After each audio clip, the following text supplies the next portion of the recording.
Live with coverage you trust. This is NBC 10 News at 11. Thanks for staying up with us tonight, everyone. I'm Dan Janik. Patrice is off. It just caved in. This local garage comes crashing down, and tonight we're talking to the guy who usually parks his car inside of it. The 19's Brian Crandall on the scene in Providence with homeowners should look for. I'm standing next to what was the front of this garage. Look at it now, resting on the ground, splintered under the weight of the snow. What happened when it collapsed, all that snow fell into where the garage was. Take a look at that. The four sides of the roof all fell in, but then what happened to the walls? One of them, at least, went out. Take a look at this cinder block wall now only being held up by the trees and the driveway next door. Pancaked. A garage just off Broadway is reduced to rubble by the heavy snow that was on top. This is insane. I had no idea that this would happen. It's crazy. Matt DiCristofaro is a tenant in the building next to the garage. Normally I park right over there where the majority of the snow is. Today I wasn't, thank God.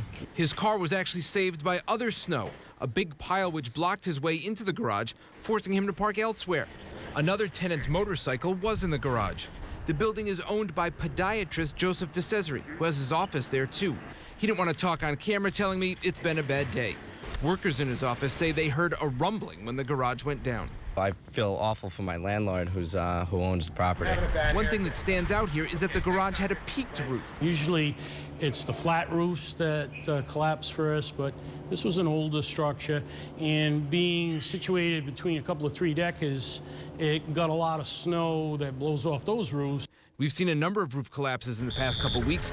Providence Fire Battalion Chief John Healey says most pitched roofs should be okay, unless they had problems beforehand, like termites or leaks. And if you go out and you see that the roof is compromised where you need a new roof, well, you're going to get water in there. What does water do? It rots the roof in the summer, and it freezes and expands in the winter. So that is not good for the structure. If you're concerned about your roof, the garage, whatnot, the experts recommend that you hire a professional to check it out and do any of the work on top, and that you not get up there.